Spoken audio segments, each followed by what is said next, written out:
Je suis Zoubida Fall et vous êtes dans le podcast Conversation féminine. Journaliste, entrepreneuse culturelle, slameuse, elle crée et dirige le premier centre de danse urbaine au Sénégal à son retour après des études à l'école des médias de l'UQAM. Fille unique, élevée par une mère célibataire, elle décide de faire des études de journalisme afin de dénoncer les injustices qu'elle voyait dans sa famille et son entourage.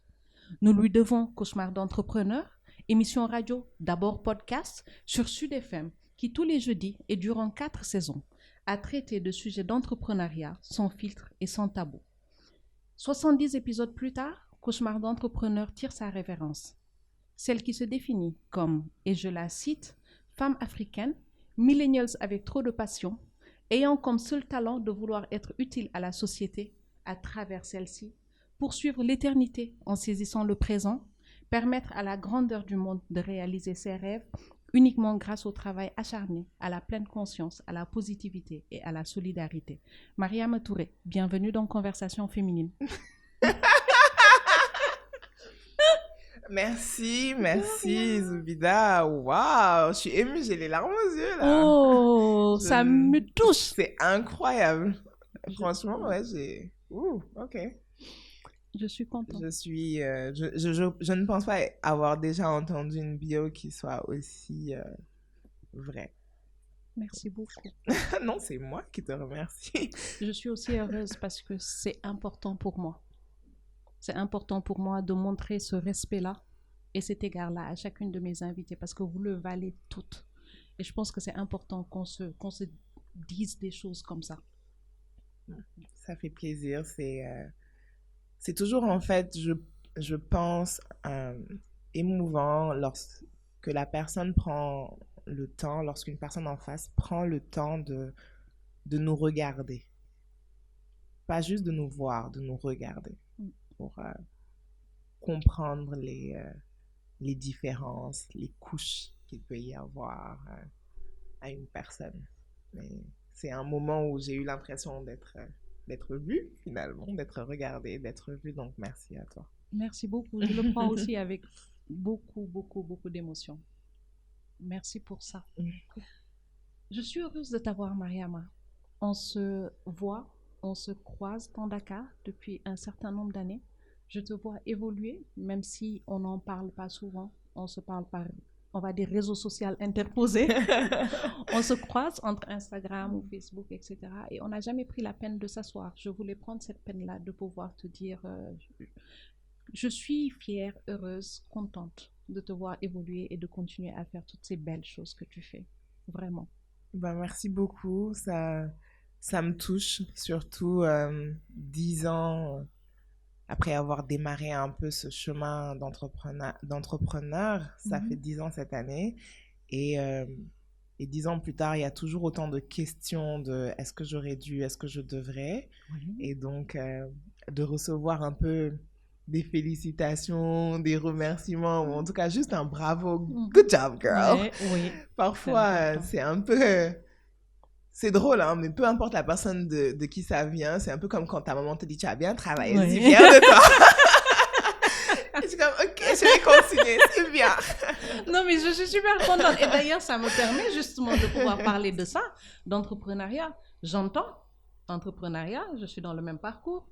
Mais comment on entreprend dans les danses urbaines? Comment tu en viens à ça? Comment on en vient à ça? Je pense que ça commence par... une passion.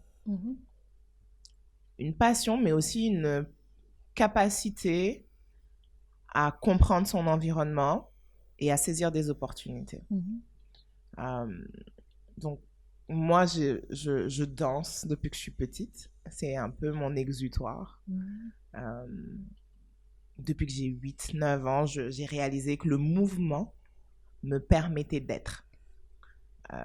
Petite anecdote, même en étant malade, à partir du moment où je ne peux pas bouger, j'ai l'impression d'être en prison. Donc, il me faut bouger. Mais c'est aussi, au-delà de ça, une capacité qui a été apprise, je ne sais pas, mais à très rapidement regarder autour de moi et à me dire, mais il y a des gens qui sont comme moi. Il n'y a pas d'opportunité. Qu'est-ce que je fais? Est-ce que je peux faire quelque chose? et aussi cette, j'ai envie de dire facilité, même si le terme là peut être pris légèrement, mais quand même, je vais dire c'est une aptitude. Donc pour moi, c'est facile, plus que pour d'autres personnes, de me mettre en action. Et donc, je danse pendant que je suis adolescente et j'ai la chance de partir faire mes études à l'étranger, de danser dans des structures qui existent. Et je rentre au Sénégal. J'ai envie de continuer à danser. Je n'ai jamais dit je veux devenir danseuse professionnelle. Je suis journaliste de formation. C'était pas possible à l'époque de dire je veux devenir danseuse à des parents qui sont en train de payer pour ton éducation. Et donc, ça a toujours été une passion. Mais en même temps, c'était important pour moi de pouvoir continuer à explorer mon être. Donc, quand je rentre, je regarde à gauche, je regarde à droite, je dis, bon, on dirait que tu es un peu vieille, hein? Tu vas pas aller danser sous le pont. Littéralement. Parce qu'avant, je dansais dans la rue. Je dansais là où je trouvais des danseurs, j'allais très rapidement quand je pouvais. Et donc, comme ça, je réalise que Dakar, qui est une capitale vibrante, qui est une capitale culturelle, qui est connue pour sa musique, qui est connue pour le côté fashion, qui est connue pour juste... On aime la culture, n'a pas de salle de danse. Je suis une enfant des années fin 80. Le hip-hop, c'est ce que je connais. Et donc, je me dis, on va créer le premier centre de danse urbaine au Sénégal. Mais voilà, c'est ça le problème. Bilal, c'est ça le problème. C'est ça le problème. Mariama, tu vas faire, on te paye des études. UCAM, quand même, UCAM. École des médias, journalisme. Déjà, tu rentres. C'est vrai, hein, c'est important ce que tu dis. Mais oui, il faut qu'on en parle. Déjà, tu rentres, tu ne rejoins aucune rédaction. Tu veux devenir, certains parents diront, saltimbanque. C'est quoi ton problème? Mariama, c'est quoi ton problème? Joker, exactement. Encore pour ceux qui nous écoutent, vous devez bien vous douter que c'est de la blague, ce n'est pas. Bref, tu décides d'aller danser. Et il faut aussi le dire, on peut blaguer en disant saltimbanque, c'est vrai, mais les métiers de l'art et de la culture ne sont absolument pas valorisés. Ouais. Ni dans nos propres familles. Qu'est-ce que tu fais? Fais tchikat là. Tu vois ce que... Jusqu'à présent, on pensait que c'était dur dans les années 70, dans les années 80 d'être artiste. Je ne pense pas que ça ait beaucoup changé dans tous les cas. Et donc, comment tu fais toute cette transition-là? 1, tu rentres. 2, tu ne vas pas dans une rédaction. 3, tu décides de devenir fait tchikat. On fait ça comment? Non, Harold m'explique. Alors, ce qu'il faut savoir, c'est que déjà, ma décision de rentrer, finalement, elle n'a pas été trop controversée parce que je ne me suis jamais vue vivre dans un environnement autre qu'un environnement africain, pour dire pas ça sénégalais, comme ça. africain. Pas sénégalais, africain. Je pourrais me lever aujourd'hui et aller habiter au Ghana ou au Bénin. Ou encore en Afrique de l'Est, au Kenya. Peu importe. Et ça, je l'ai toujours clairement annoncé à mes parents. Je ne me vois pas vivre dans un pays où je ne vois pas mes frères noirs, pour dire ça concrètement.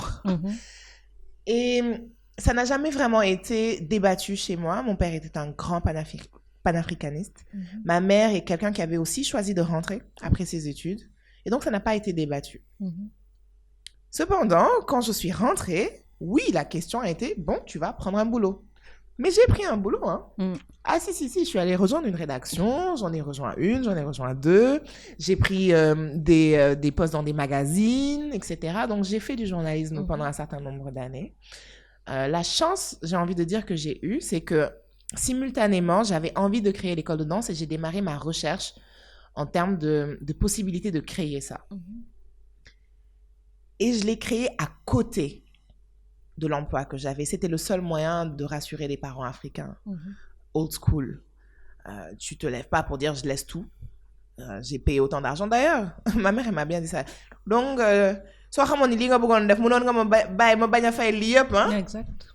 c'est vrai que c'est beaucoup d'argent. Mais ce n'est pas de l'argent perdu parce que ça participe à une éducation, ça participe à qui je suis, ça participe aussi à comment j'ai géré The Dancehall, comment j'ai géré ma carrière professionnelle, etc. Ça contribue à qui je suis.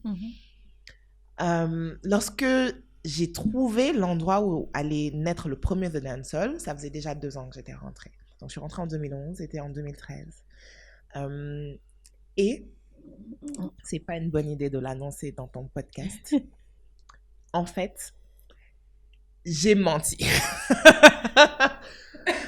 La vérité, j'ai menti. Parce qu'il fallait que je justifie d'où allaient venir les finances pour mettre en place le dancehall. Et à l'époque, j'ai dit à ma mère qu'on m'avait prêté l'espace. Et que la personne qui m'avait prêté l'espace avait aménagé l'espace. C'est faux. Aujourd'hui, je l'avoue, 10 ans plus tard, c'est pas grave. C'est pas grave, il y a prescription. Il y a prescription. Pendant 2 ans, j'avais économisé l'argent de 2 emplois pour pouvoir mettre 6 millions. 6 petits millions à l'époque. Ouais. C'était beaucoup quand même. C'était énorme, je dis ça ironiquement. Ouais. J'avais 24 ans. À 24 ans, tu es pas... Oui, c'était beaucoup. C'est beaucoup. C'est énormément d'argent. Et donc, à ce moment-là, j'ai mis tout ce que j'avais gardé de côté pour pouvoir créer The Dancehall, mais en ne disant pas que j'avais mis de l'argent dedans. Donc, c'était 0 risque pour la famille. C'est, ok, c'est une activité après le travail et dans lequel on n'a pas mis d'argent. Oui. Il n'y a pas de problème. Ça passe mieux. Hein? Ça passe. Oui, ça passe. Ça passe toujours. Et c'est une discussion qu'on a très souvent où dans nos familles, en réalité, on ne te pousse pas vers ça, vers explorer d'autres pistes qui ne soient pas...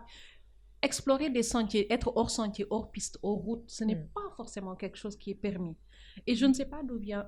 Je peux comprendre d'où vient cette peur. On vit dans des pays assez compliqués où rien n'est assuré. Quand tu peux t'assurer un revenu à la fin du mois, autant le faire. Mais tu pars sur ça, tu mets de l'argent là-bas, tu n'avoues pas que tu as mis de l'argent et tu démarres. Et pendant 2 ans, tu dois jongler en même temps ton travail en rédaction et The Dancehall. Absolument. Ça m'a valu un divorce, entre autres choses. Oui, c'est vrai. C'est très vrai. Oui. Parce que à ce moment-là, je ne réalise pas que The Dancehall va être une entreprise qui va prendre énormément de temps dans ma vie, d'énergie, de finances, etc. Je ne réalise pas en créant The Dancehall. Moi, je suis en train de suivre ma passion. Après, j'ai choisi la forme entreprise. J'aurais pu dire, je fais un groupe, je fais une association, on fait un truc. Mais c'est pas qui je suis. J'aime quand les choses sont carrées. Et puis surtout, je me suis dit, tant qu'à faire, il faut que je fasse de l'argent. Je mets un espace en place. Oui, je sais qu'il y a d'autres personnes qui ont envie de prendre des cours et donc je peux compléter mes revenus avec ça. Et donc, pendant les 2 premières années, donc de 2013 à 2015, littéralement, je quitte chez moi, il est 7 heures, parce que après, je quitte une rédaction et je rejoins une agence de l'État, où je suis chargée de com et où, donc, à 8 heures, je dois être là. Donc, je quitte le matin à 7 heures, je finis à 17 heures et j'enchaîne à The Dancehall. Et j'avais choisi à l'époque, justement, ce format où on ne travaillait que les fins de journée, parce qu'il me fallait pouvoir finir un premier emploi pour enchaîner sur le deuxième. Et on faisait des cours jusqu'à 20h. Et donc, on finissait à 20h, le temps de finaliser, de reprendre la voiture, de se retaper les embouteillages de la VDN, parce qu'à l'époque, il n'y avait pas le prolongement. Et j'habitais à Perpète-les-Oies. J'étais chez moi à 21h, 21h30, et on travaillait et le samedi et le dimanche. Donc, pendant 2 ans, oui. J'ai eu des crises de larmes dans ma voiture. Oui, je pense que ça fait partie de ce parcours-là. Et ça me permet d'enchaîner sur le fait d'être une femme et de devoir gérer ça. Parce que ma conviction est que les hommes ne font pas face aux mêmes difficultés quand ils entreprennent que les femmes en vrai. Parce que tu as cumulé plusieurs choses. Tu t'es mariée à la même période que tu es rentrée. Absolument. Non, mauvaise idée. Mauvais calcul. Les calculs sont pas bons, Kéline. Je suis très mal placée pour dire ce genre de choses. Je me suis mariée super tôt comparé à... Je me suis mariée à 24 ans, donc je suis très mal placée pour pouvoir dire à quelqu'un tu t'es mariée trop tôt. Mais je pense que quand même, tu étais dans une époque charnière où tu as coché les cases parce qu'il va falloir qu'on en parle en termes de place, c'est-à-dire tu es rentré dans le moule, tu as trouvé le travail qu'il fallait que tu trouves, tu t'es marié parce que Jigen devait essayer, tu t'es marié et tu as lancé ton entreprise en même temps. Je pense qu'à un moment, il fallait qu'un lâche. Oui. Non, mais sérieusement, hein, sans aucun truc, je pense pas que pour une femme, ça puisse être possible en un espace-temps aussi court de pouvoir gérer ces 3 de fond. Pour une femme, dans nos espaces sénégalais, entendons-nous bien que ça puisse fonctionner. Et à un certain âge également, parce que l'âge y est pour beaucoup. Je pense que à 35 ans ou à 40 ans... Et absolument, parce que j'aurais eu beaucoup plus de bagages. J'aurais peut-être eu aussi plus de références. J'aurais pu venir, Zoubida, comment je fais ça? Exactement, ouais. Aknenen. Mais c'était très compliqué à cet âge-là. Je venais de rentrer, ce qui veut dire que j'étais aussi un tout petit peu déconnectée de ma société. Complètement. Et puis avant ça, c'est pas comme si quand tu pars à 17 ans, en réalité, tu es une enfant, tu sais pas ce qui se passe. Tu sais même pas ce que les gens attendent de toi en réalité. Même toi, tu sais pas ce que tu veux faire de ta vie. En vrai, tu sais même pas qui tu es. Non, clairement. Et donc, oui, ça a été très, très difficile pour moi, déjà de comprendre la place de la femme au Sénégal, ensuite de la femme professionnelle, parce que je rentrais dans le milieu professionnel. Ensuite, de la femme entrepreneur, donc ça veut dire pas juste professionnelle, je me lève le matin, je vais au bureau, mais go-getter, je défonce des portes, je veux ça, je demande des financements, je tape aux portes et puis j'ai pas peur en fait. Ça, c'était incroyablement dur. Et puis oui, j'avais choisi de me marier. Et tu es épouse. Exactement. Et je n'avais aucune idée de ce qu'on attendait d'une épouse. Mais aucune idée d'ailleurs. Franchement, mon ex-mari, je pense lui-même n'avait aucune idée de ce qu'on attendait d'un époux et d'une épouse.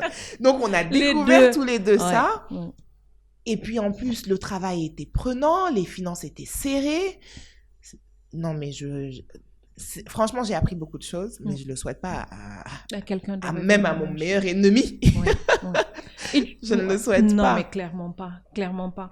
Et du coup... Parce qu'en disant tout ça, je suis partie du principe que tu as coché des cases. Parce que dans ma tête, on nous met plus ou moins dans un certain chemin. On nous place on va dire, dans un couloir. Et nous devons avoir des checkpoints réguliers qu'on doit cocher, des jalons qu'on doit respecter, etc. Et du coup, je suis partie de ce principe-là en te parlant. Mais en vrai, ce serait peut-être mieux de te poser la question. Est-ce qu'il y avait une place qui t'était destinée? Non. Non. Non. Zoubida, si je dois être honnête avec toi, il n'y avait pas de place qui m'était destinée. Et ça, c'est ma plus grande bénédiction. Maintenant qu'on en parle, tout de suite, ma réflexion, c'est de me dire, est-ce qu'il n'y avait pas de place qui m'était destinée ou est-ce que j'ai toujours refusé cette place? Exact. Et donc, à un moment donné, j'ai éclaté les barrières. Parce qu'il faut le dire, moi, je suis enfant unique du côté de ma mère, qui est une mère célibataire, mais qui aussi est une mère traditionnelle. Mais le fait d'avoir été célibataire toute sa vie, ma mère ne s'est jamais mariée, et d'avoir dû m'élever, faire sa place, faire son argent, se battre dans une société difficile, ça a fait d'elle aussi quelqu'un qui permettait la différence. Donc, bien que, je pense dans l'idéal, elle aurait voulu que son enfant peut-être ait un parcours plus traditionnel, moins atypique que le sien, qui a été difficile, mais en même temps, il n'était pas question pour elle de dire, voilà ce que tu dois être forcément, voilà ce que tu dois faire forcément. Ou en tout cas, il n'était pas possible de le communiquer comme ça. Dans le schéma que tu viens de décrire, il n'y a pas de présence paternelle. Il n'y a pas de présence paternelle immédiate, mais... Proche, immédiate. Absolument. Oui. Mais j'ai eu un père formidable. Il y a le poids de la présence, ou pas? Non, il n'y a pas de poids de présence. D'accord. Parce qu'en fait, il y a plutôt le poids de l'absence. Oui. Parce qu'en réalité, moi, j'ai connu mon père assez... Pas que je le connaissais pas, je le connaissais, mais j'ai eu des rapports avec lui assez tard dans ma vie. Donc, il y a plutôt le poids de l'absence. Mais la chance, et ça c'est une chance aussi, c'est une bénédiction, c'est que mon père, lorsqu'on a commencé à avoir des rapports à distance, les peu de temps qu'on avait à passer ensemble étaient des temps de qualité et où il m'ouvrait les yeux sur la vie et où il me libérait de toute chaîne et où il me disait, tu as le droit de te définir, tu as le droit de dire qui tu as envie d'être, tu as le droit de ne pas accepter. Tu as le droit de combattre ce que tu estimes être une injustice pour toi ou pour les autres, parce que c'est ce que lui a toujours fait. Mon père a été journaliste. Et je crois que ça a toujours été dans the back of my head, à l'arrière de ma tête toujours, en fait. Et je l'ai porté avec moi dans tous les choix que j'ai eu à faire. Parfois même contre ma mère. Parce qu'en réalité, je me disais, mais pourquoi est-ce qu'il faut que je choisisse? J'ai le droit d'être plusieurs choses. Et si toi, ce qui te fait plaisir, c'est juste d'être sûr que ma sécurité financière est assurée, que l'argent qui a été dépensé pour mes études n'a pas été gaspillé, OK, I'm gonna do that. So here, voilà le job. Oui, ça, j'ai coché une case. tout en disant que je ne l'ai pas coché contre mon être, parce que j'ai choisi ce que je voulais faire. Mais j'ai dit, OK, mais je vais aussi cocher une deuxième case, parce que je suis aussi artiste. Oui. Et je vais continuer à explorer ça. Oui, là, par contre, non, c'était pas vraiment ce qui est attendu de moi. Clairement pas. Mais là aussi, j'ai eu beaucoup de chance d'être une enfant éclairée par son père, qui lui aussi, je pense, au fond, était peut-être un peu artiste. Exact. Et qui, de temps en temps, quand il lisait ma poésie ou mon slam, me disait « Oh my God, je suis trop fière de toi. » Et rien que ça, parce que ça avait un poids peut-être plus grand que s'il avait été là, ça prenait plus de place dans ma décision. Est-ce que tu comprends ce que je veux dire? Très, très bien. Un peu trop bien. Même. Le fait qu'il ne soit pas là donnait encore plus de poids à ce qu'il pouvait me dire. Et donc, finalement, j'avais envie d'être plus de ça parce que je voulais plus de lui, parce que je voulais plus de cette relation. Ouais. J'ai grandi, en fait, avec un père que je voyais une fois par an parce qu'il ne vivait pas au Sénégal. Je le voyais une fois par an, on va dire 3 semaines peut-être. Et je savais que s'il allait venir, mais je savais aussi qu'il allait repartir. Donc, j'ai grandi qu'avec une mère.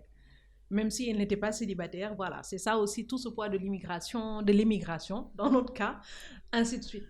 Ouais. Et par contre, dans ce que tu dis, ça m'interpelle parce qu'effectivement, les compliments de mon père, la fierté de mon père, etc., ont toujours été beaucoup plus importants que ce que ma mère pouvait dire ou qu'elle pouvait penser ou le chemin même qu'elle pouvait tracer pour qu'on puisse y passer.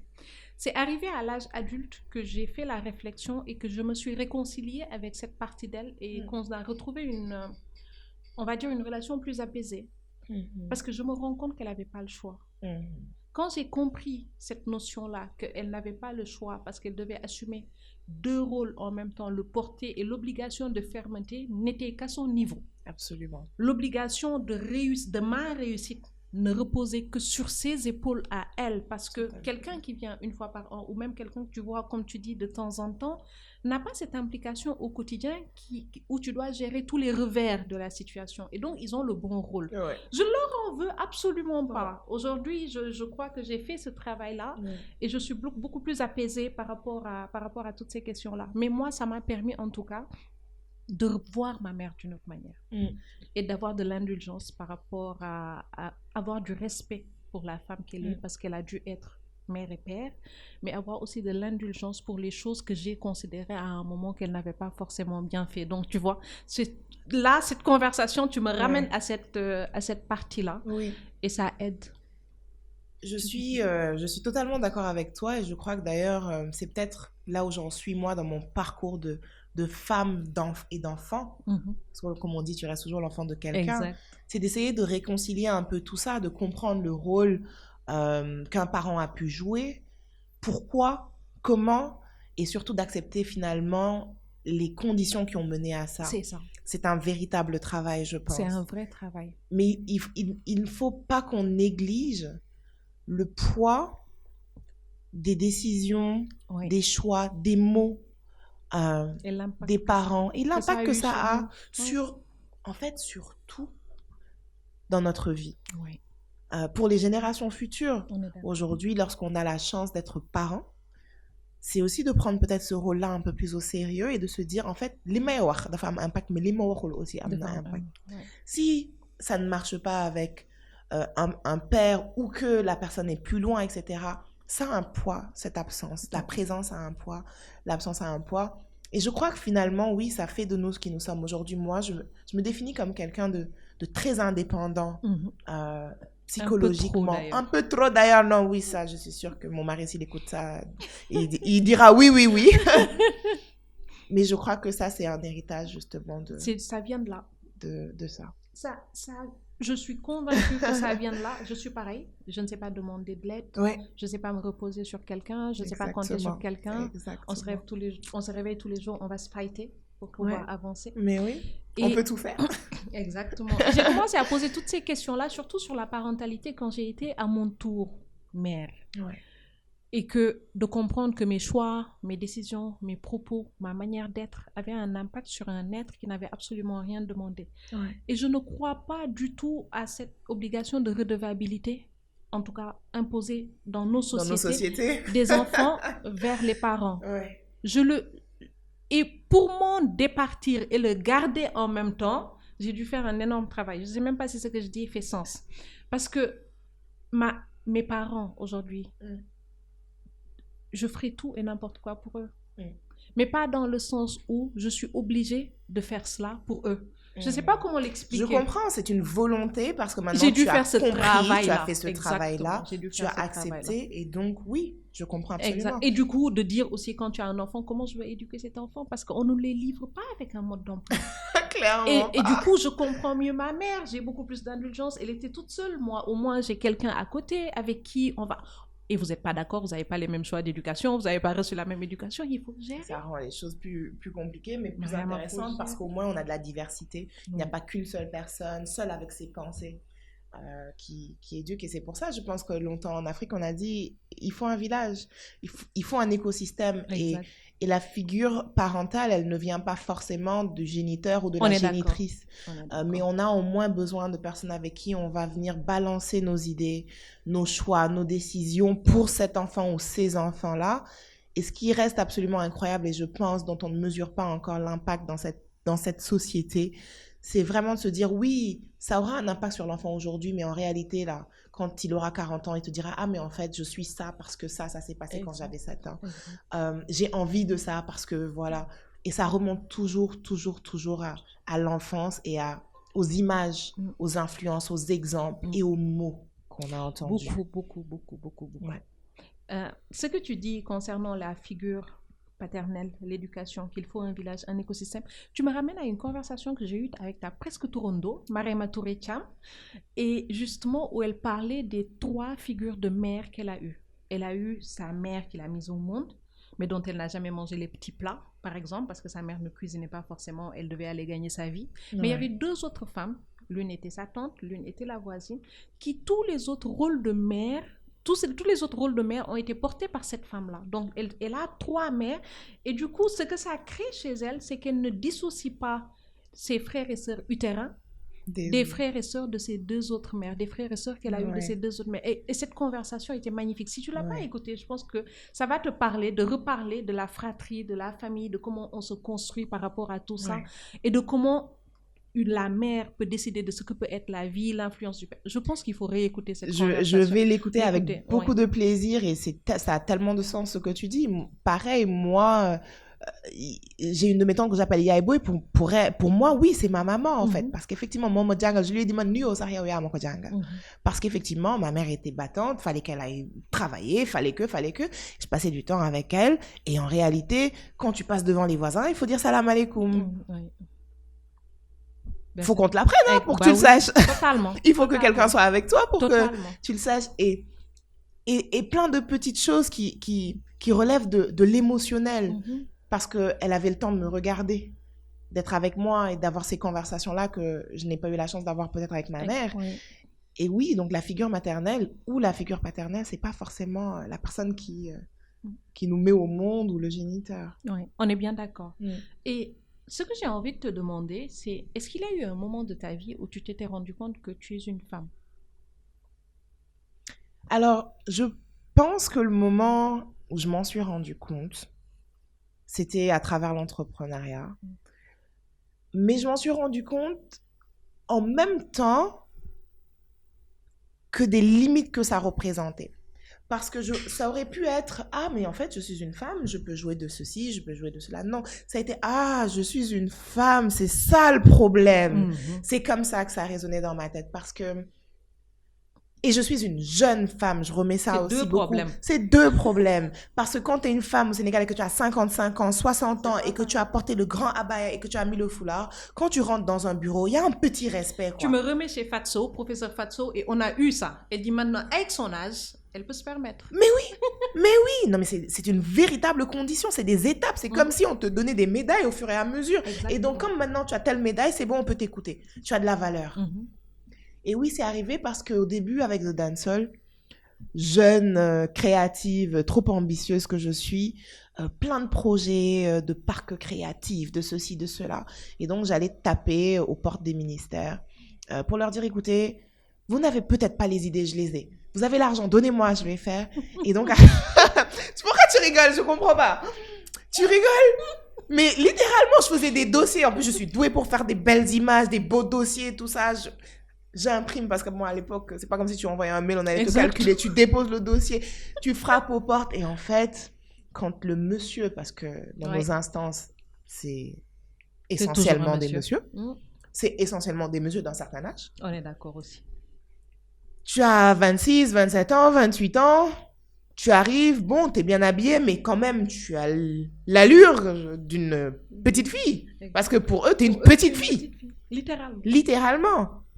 Et tu arrives, et en fait, on te regarde, mais tu sens qu'en fait, il y a un manque de sérieux, quoi. Comme je dis, il y a un manque de sérieux, quoi. Complètement. Alors que pour toi, c'est un moment qui est important parce que tu l'as préparé pendant des semaines, ou tu dis, voilà ce que je vais dire. Il faut qu'il se concentre sur le contenu, et tu commences à faire attention à, ok, je vais pas trop en faire parce que sinon, il va se concentrer sur autre chose. Peut-être qu'il va avoir envie de me proposer des choses en échange. Toujours. Et donc, tu arrives un peu fermé physiquement. C'est pas l'attitude que j'ai avec toi où je dis non. Et tu te rends compte très vite en fait que tu parles à un daron qui est dans le politiquement correct, qui te prend pas au sérieux et qui se dit mais allez bouger comment il y a. C'est exactement ça. La place de la femme c'est à la cuisine. La place de la femme c'est à la cuisine. Est-ce que non de tu vois mais vraiment. Et oui, je m'en suis rendu compte ici au Sénégal en tant qu'entrepreneur quand j'essayais de frapper à ces portes-là. Mais j'ai très vite abandonné cette idée de je vais le faire malgré tout et j'ai choisi de contourner. J'ai dit tu sais quoi, ok, je vais faire assez d'argent pour tout pouvoir faire toute seule et ne pas avoir besoin de dire j'ai besoin de vous.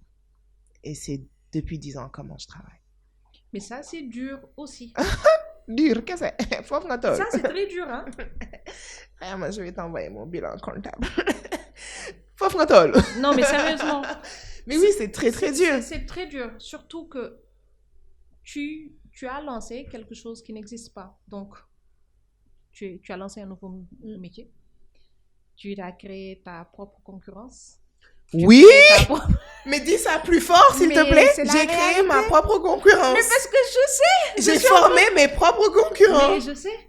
Je le sais.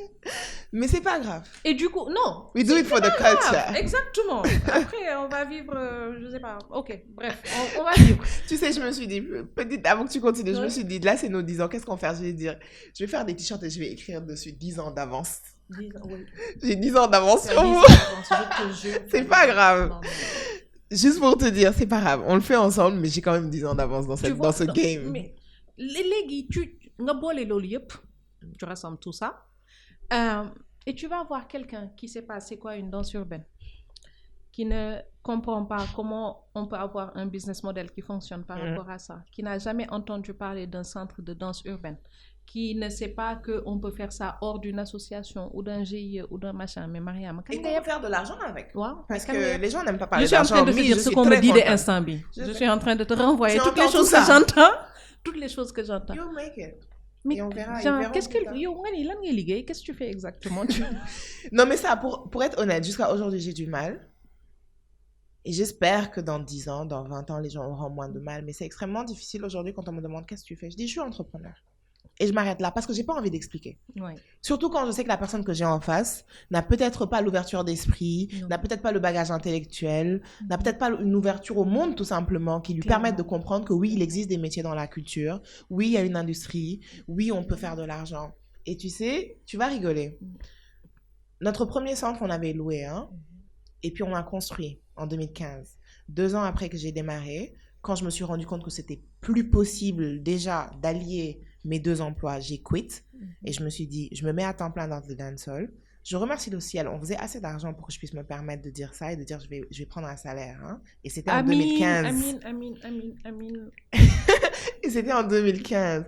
Et on nous avait viré de la biscuiterie du jour au lendemain parce qu'on était à la biscuiterie. C'est vrai, j'avais oublié ça, faut qu'on commençait. Du jour au lendemain, on nous avait viré. Mais c'était magnifique. Mais oui, on a commencé là-bas. Et je remercierai toujours ma mère pour ce choix parce que j'avais pas les couilles. Parce qu'il fallait mobiliser beaucoup d'argent. Il fallait mobiliser une 20aine de millions que je n'avais pas, hein. Il faut être honnête. Donc, Love Money, les gens qui faisaient fundraising là. Mon seul et unique fundraising, c'était Love Money pour construire The Dancehall. Tu as de la chance. Et j'ai eu beaucoup de chance. Tu as de la chance d'avoir eu le Love Money. Bon, une partie que j'ai beaucoup remboursée aussi, hein, il faut se dire la vérité. Mais ça reste une chance et une bénédiction. Tu l'as eu. Et c'est elle qui a eu le courage de me dire, fais-le. On construit, on y va. Parce que je me disais, et si ça ne marche plus comme avant quand c'était à Biscuiterie, parce que bon, t'es entrepreneur, la situation géographique elle compte, les gens ils vont commute pour venir dans ton centre, etc., etc. Et on avait fermé 2 mois, donc bref, c'était compliqué. Mais elle m'a dit non, fais-le. Bon, il faut se dire aussi, c'est parce que depuis 2 ans, à la fin du mois, j'ai posé l'argent du CA dans ses mains, puisque je travaillais, j'en avais pas besoin, je voulais réinvestir dans The Dancer. Et dès le premier mois, elle s'est dit, donc on peut gagner de l'argent avec cette histoire.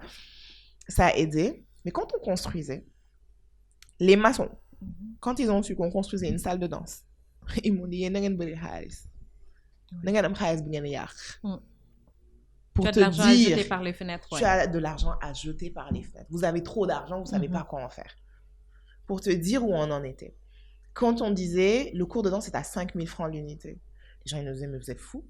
Payer de l'argent pour apprendre à danser. Notre premier spectacle 2014, entrée 5 000, les gens ils ont dit, vous êtes malades. On va venir voir des amateurs sur scène. Qui dansent et payer 5 000 l'entrée. En plus. Dans un pays où on a de la culture et où on n'a pas d'offres culturelles, où on n'a même pas assez de salles de spectacle. Ça, mais c'est on une danse conversation partout. Et puis de toutes les façons, on danse partout. Et puis danser, c'est pas un métier. Voilà. Danser, c'est pas un métier. Exactement. Donc pourquoi je vais payer pour? Vraiment. C'est incroyable. Et donc pour te dire à quel point cette question d'argent-là, à l'époque, était déjà une véritable problématique.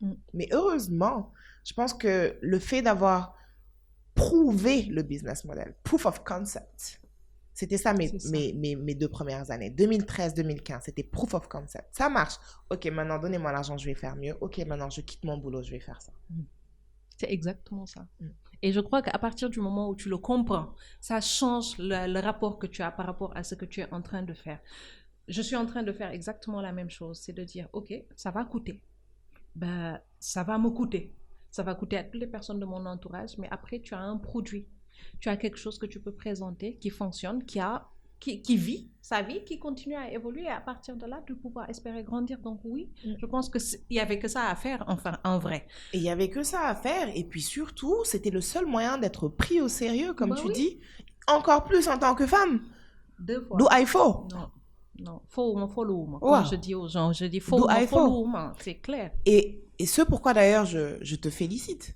Et it's the only way. Moi, toutes les personnes qui me posent la question, comment je commence, est-ce que je commence, mets un cadre tout de suite. C'est-à-dire, en fait, quand tu le fais, oui, c'est un investissement humain, moral, financier, physique, parce que oui, tu vas être épuisé. Mais en réalité, le fait de mettre ce cadre-là, déjà, ça te permet, toi, de grandir. Quand tu vas grandir, quand tu seras à l'échelle, tu as déjà des process, tu as déjà des équipes, tu sais comment les manager, tu sais comment ton travail il se fait. Tu n'es pas en train de tâtonner et de perdre de l'argent. Non, tu investis ton argent parce que tu sais que. Et it's the only way to go. Et l'autre chose, et ça, c'est aussi la question de l'âge, je pense, qui est importante. Moi, je recommande toujours aux gens, si vous n'avez pas un safety net, si vous n'avez pas suffisamment d'argent pour dire, ok, même si je mets 2 millions, 5 millions, 10 millions dans ce truc et que je les perds, je peux manger, je peux boire, je peux me soigner et soigner les personnes dont je suis responsable, prends un boulot. Quitte à ne pas dormir la nuit, mais prends un boulot qui te paye pendant que tu commences à mettre en place. Mais ça ne t'empêche pas de mettre en place avec un cadre. C'est important. Il n'y a que ce... Moi, le sigéné. Non, mais... C'est moi les différences. Exactement. Quand on me pose la question de comment c'est aussi clair dans ma tête de faire les choses, je dis, sauf qu'il y a 1 an, il y a 2 ans, il y a 3 ans, depuis 2020, là, j'écris tout ce que je dois faire. J'écris ça aujourd'hui, quel que soit l'épisode que je dois prendre, c'est-à-dire la tâche la plus élémentaire, elle est décomposée. C'est écrit. C'est écrit et chacun sait ce qu'il a à faire. Et pareil pour moi, je sais ce que je dois faire en 2020, 2021, 2022, 2023. J'aurai un décalage de 3 mois sur certains, 6 mois sur l'autre, mais graoul. Sauf que pour moi, c'est comme ça qu'on travaille. Et c'est aussi à ça que sert toute l'expérience que j'ai pu construire par ailleurs, en travaillant ailleurs pendant des années, en occupant un certain nombre de postes de responsabilité. Tout à fait. La seule différence, c'est que si tu ne sais pas organiser ton travail, mettre en place ta propre stratégie, etc., et la suivre pas à pas, je ne sais pas ce que tu fais, peut-être que tu pourras avoir un coup de chance, mais c'est important d'avoir au moins une roadmap avec mes bullet points ça. Mais c'est la base. En fait, il n'existe pas d'autre moyen. Gars, c'est pas possible. Comme tu dis, tu peux avoir un coup de chance, mais ça, c'est 1 sur 1 million. Et honnêtement, dans nos conjonctures, au Sénégal, si tu veux prendre cette chance, Mon gars, je sais pas comment tu fais, c'est peut-être c'est Serigne dafa ay. li xale yi di wax day fekk nga am bras loin mais ils ne disent pas bras long day fekk nga am bras loin. Non, donc mais- si tu as pas de bras long tu es mort. Wala c'est c'est ça. Serigne dafa ay Wala c'est rek. Serigne dafa Parce ay. que franchement, mënuma ko comprendre. C'est Non. tellement dur dans nos contextes de s'en sortir, de sortir son épingle du jeu. C'est pas possible. Non. Et maintenant, j'ai aussi ce sentiment-là que, bah après, c'est normal, c'est la génération. On veut tout vite. Et donc, le fait même de s'asseoir pour travailler au process, les bullet points, le protocole, les marches de cet escalier-là, c'est time consuming, quoi. Ça me prend trop de temps. J'ai Oui. pas envie de faire ça. Non, j'ai envie d'être dans l'action. Si tu t'assois pas là, tu vas tomber. Quand tu vas tomber, tu vas te casser le pied, tu seras obligé Clairement. de t'asseoir. Donc, mieux tu choisis de t'asseoir. amul ma dem te ñëw. Et l'autre chose, c'est que les gens pensent que parce qu'on est dans le domaine de la culture ou de la danse, On c'est s'amuse pas... toute la journée. Non, mais en fait, c'est même pas les mêmes règles. Ah. Mais c'est les mêmes règles, Zouida. Totalement. Amul ben différence. Mais T'as ku yoroon totalement. entreprise di yéegal immeuble ak man. C'est la même Amul chose. ben différence. C'est la même structure, c'est le même cadre, c'est les mêmes règles. Et j'arrête pas de Et répéter on est ça. assujetti aux mêmes taxes, Mais by c'est the way. clair, j'arrête pas de répéter ça aux gens qui disent ouais, machin, etc. Culture. Je dis, mais moi, je ne regarde pas ça. J'ai une entreprise à faire fonctionner.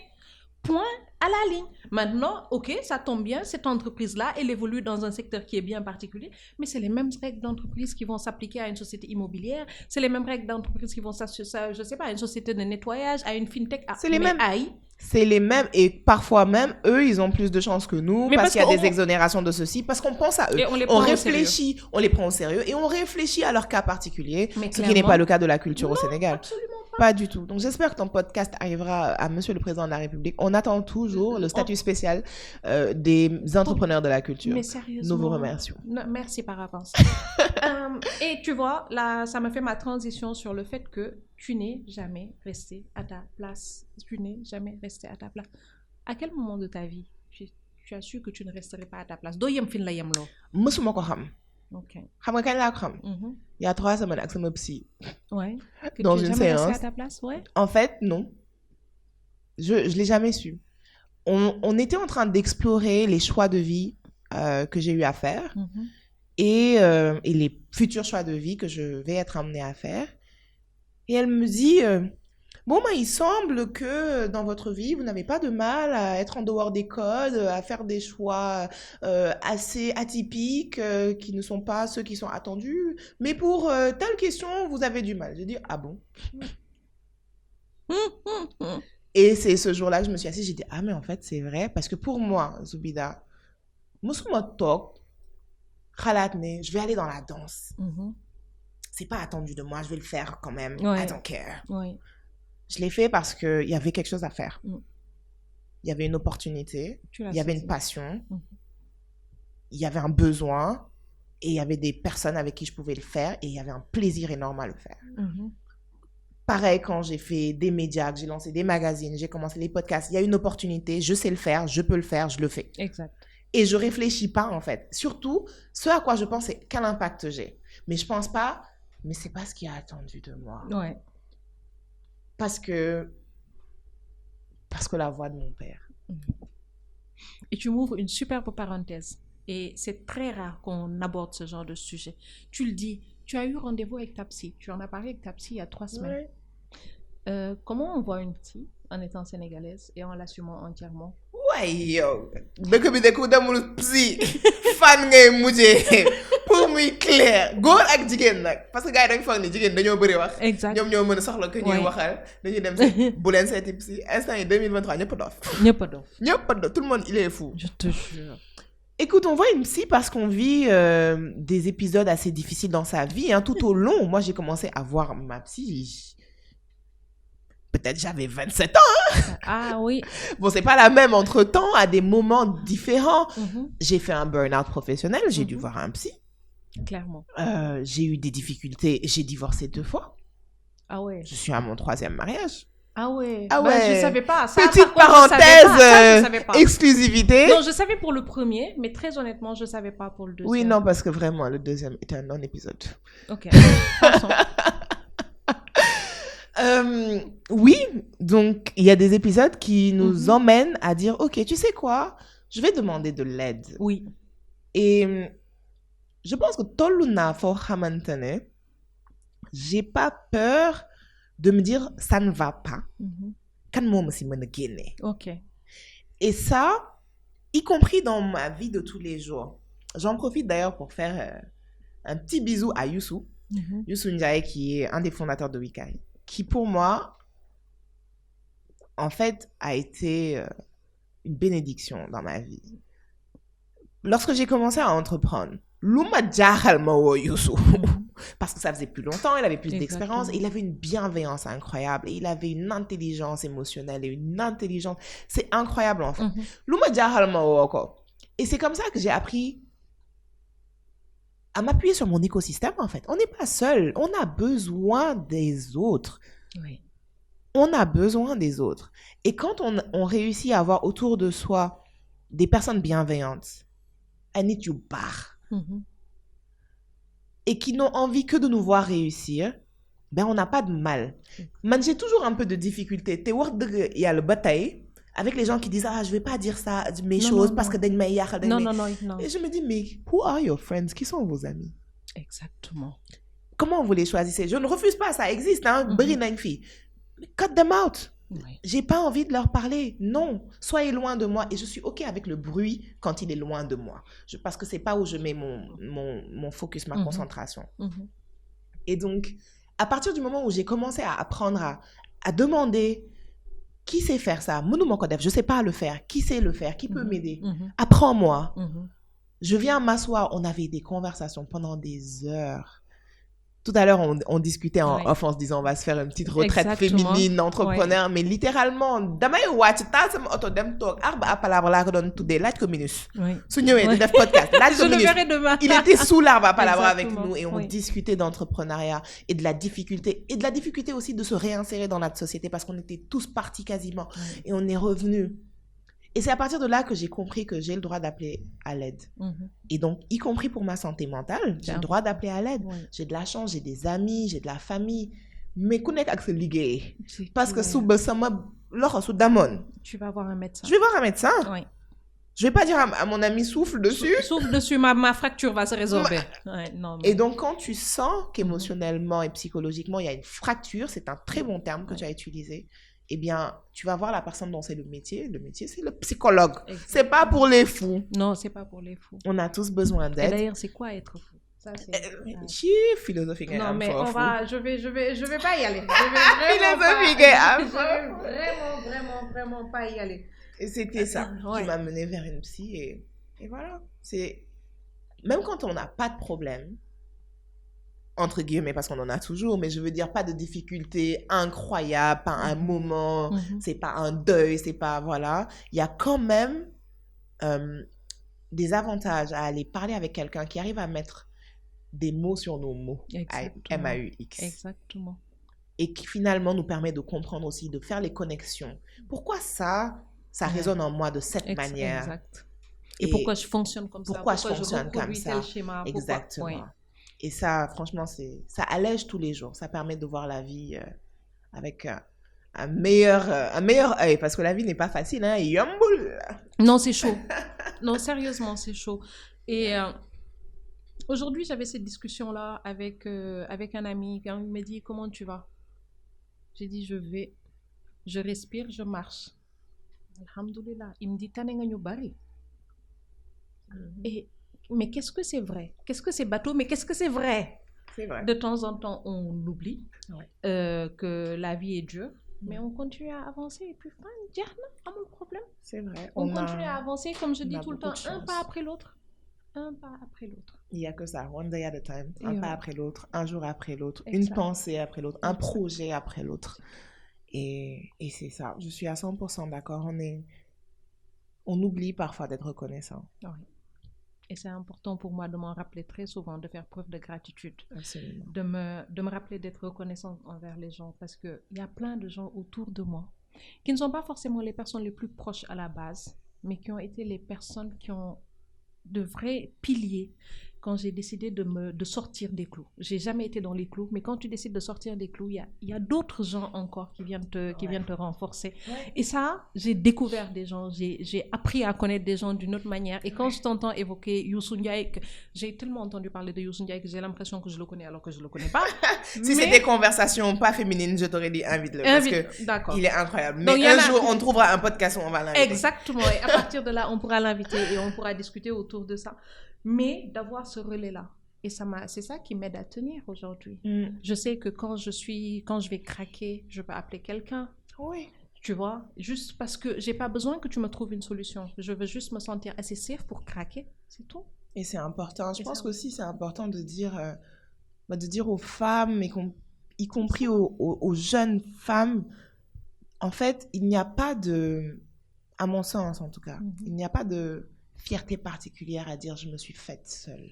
Mais ça n'existe même pas en vrai. Exactement. Mais beaucoup peuvent le penser en se disant, mais en fait, tout le monde entre guillemets, hein, c'est toujours une question de perspective. Exactement. Tout le monde m'a abandonnée, j'ai dû me battre, j'ai dû faire ça. Mais en réalité, sur ce chemin-là, peut-être que ce ne sont pas les personnes auxquelles on s'attendait. Exactement. Peut-être que ce ne sont pas la famille directe, ce n'est pas... Voilà, c'est pas ces personnes-là. Mais il y a toujours des gens qui ont contribué à qui nous sommes. Et je ne parle pas de réussite parce qu'on pourrait débattre des heures sur la définition de la réussite, mais juste qui nous sommes au moment T. Ouais. Où est-ce que nous en sommes professionnellement, émotionnellement, humainement et en tant que femme. Il y a des gens qui ont contribué à ça et si on est dans la partie positive de la balance, alors on doit être reconnaissant envers ces personnes-là et savoir les reconnaître. C'est très, très, très important de faire ça. Mariama, nous arrivons à la fin. Et ça a été un réel plaisir de discuter avec toi. Et comme pour tout le monde, on finit avec 2 questions. La première question, c'est est-ce que tu considères qu'aujourd'hui tu es à ta place, celle que tu t'es choisie, celle que tu t'es forgée, ta place? Oui, je pense qu'aujourd'hui je suis à 100% à ma place. Tous les choix sont les miens. Je ne me suis... j'ai pas envie de dire je ne me suis rien vu imposer parce que oui, parfois il y a eu de ces épisodes, mais en tout cas, à chaque fois, j'ai su faire éclater ces chaînes. Et donc, ça veut dire que je reste dans l'arène. Je reste dans l'arène en me disant, d'abord, tu choisis et si tu peux pas, eh bien, tu trouves quand même le moyen de sortir de cette situation. Et à chaque fois, comment on appelle ça? Marguya. Les caméléons, là. Ah oui, caméléons. Je suis comme ça. Je dis, tu veux que je sois jaune? Ok, attends. Vert me ganal. Ouais. Dis-moi, si tu avais 20 ans cette année, aurais-tu aimé savoir, être, faire, devenir, rencontrer... Et qu'aurais-tu peut-être tu dis à cette version de toi? Je ne sais pas. 20 ans cette année. Déjà, je remercie le ciel de n'avoir pas 20 ans en 2023. Parce que vraiment, les jeunes de 20 ans là, Yuram Nalen, j'ai pitié, voilà. Parce que 2023, c'est dur. Le monde dans lequel on vit, il est dur. Qu'est-ce que... Écoute, je vais aller sur les mots parce que je pense que comme toi, c'est ce que je connais le mieux. Ce que j'aurais aimé entendre.